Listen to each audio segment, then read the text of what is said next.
Hello students, we are studying our second lesson, that is the work and energy, and in last lecture we have studied about the energy. We have completed this topic, that is the work done, and in last lecture we have studied about the energy. So first, what do you mean by energy? Energy means the ability or the capacity to do work, and also we have studied their SI and CGS units.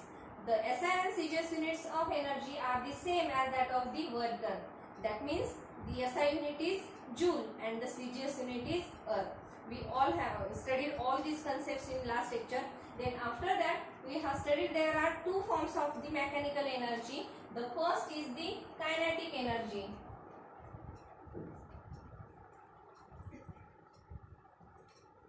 And the second, that is the potential energy. So in last lecture we have studied about this kinetic energy. What is its concept or how to define that kinetic energy? The energy possessed by a body due to its motion, means when any object is in motion then it possesses kinetic energy, and that kinetic energy is given by the formula half mv square, where m is the mass of the object and v is the velocity of that object. So when an object is in motion, means when it possesses some speed, then it possesses the kinetic energy. So the kinetic energy is due to its motion. And now in today's lecture we have to study about the potential energy. So the second form, that is potential energy.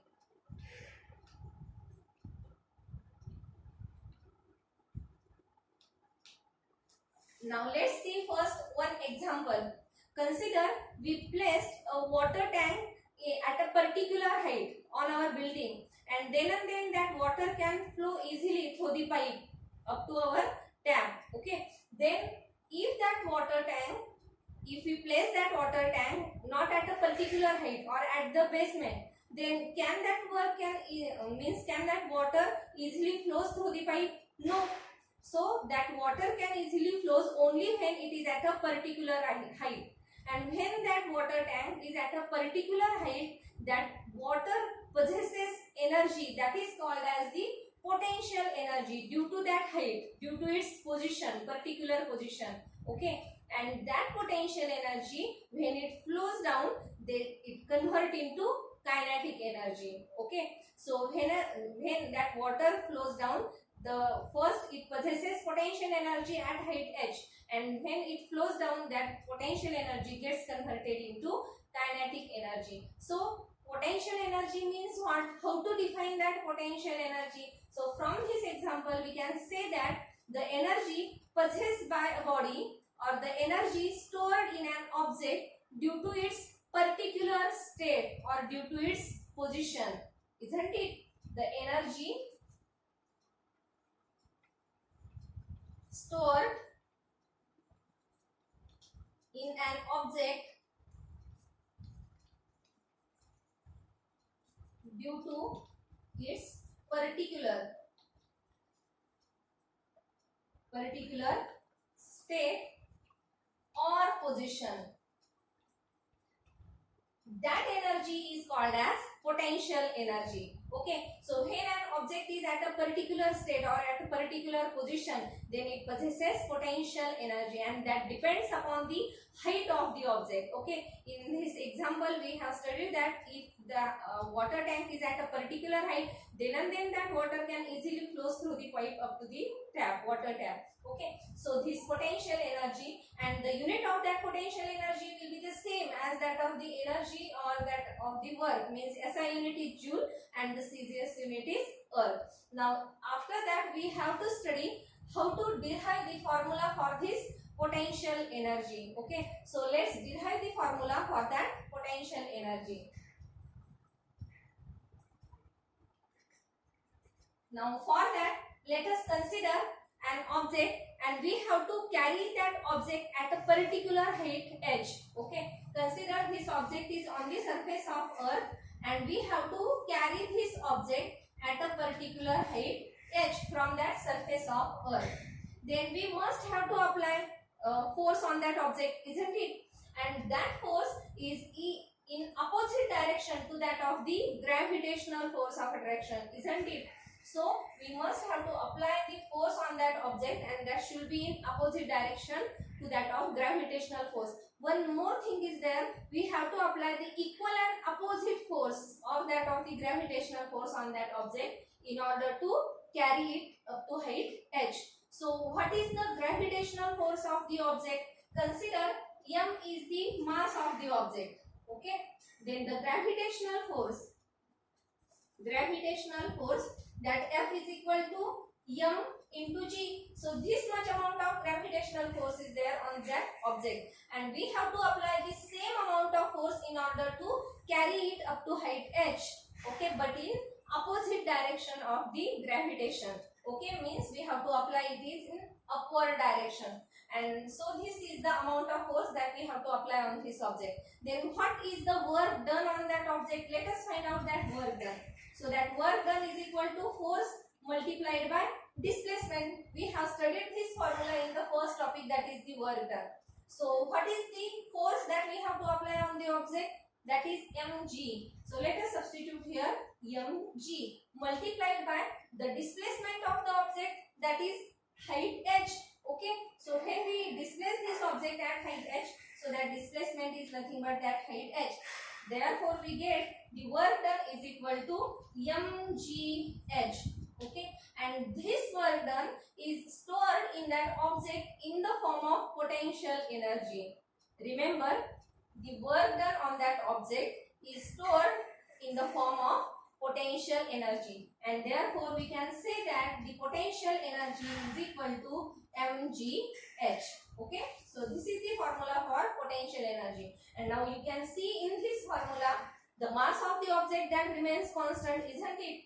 The gravitational acceleration that also remains constant, and then only the variable, that is the height h. So as the height increases, what happens?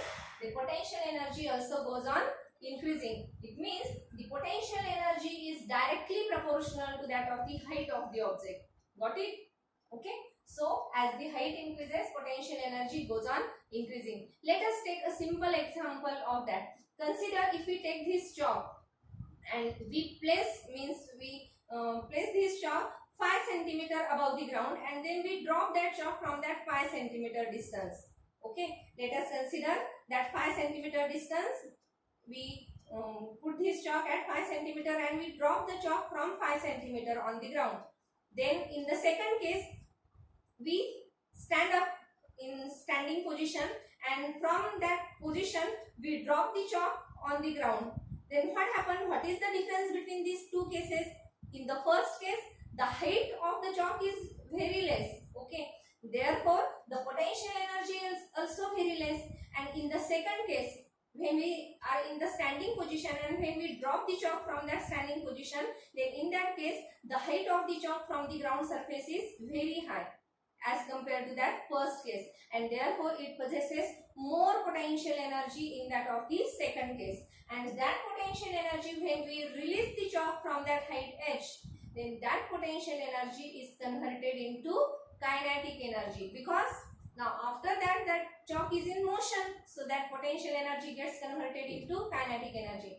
And when that chalk drop from that large height h, that will be break. Okay, in the first case chalk will not be break, but in second case that will be break, because it possesses large potential energy, that which is converted into kinetic energy. So it shows that the potential energy depends on the height. Got it?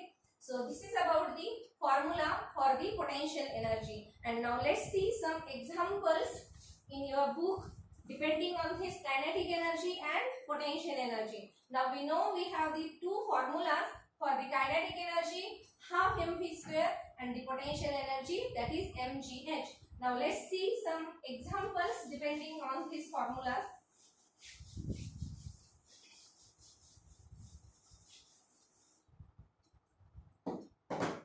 So the first example on page number 24, what we have given, first write down the given quantities, then what we have to find,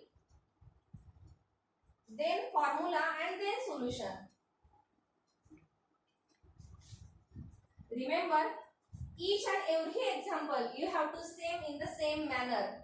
Okay, So see what is the example. 500 kilogram water is stored in overhead tank. So we have given the mass of the water, that is 500 kilogram.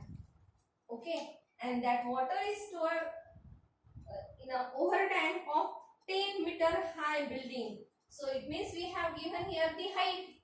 So height is equal to 10 meter.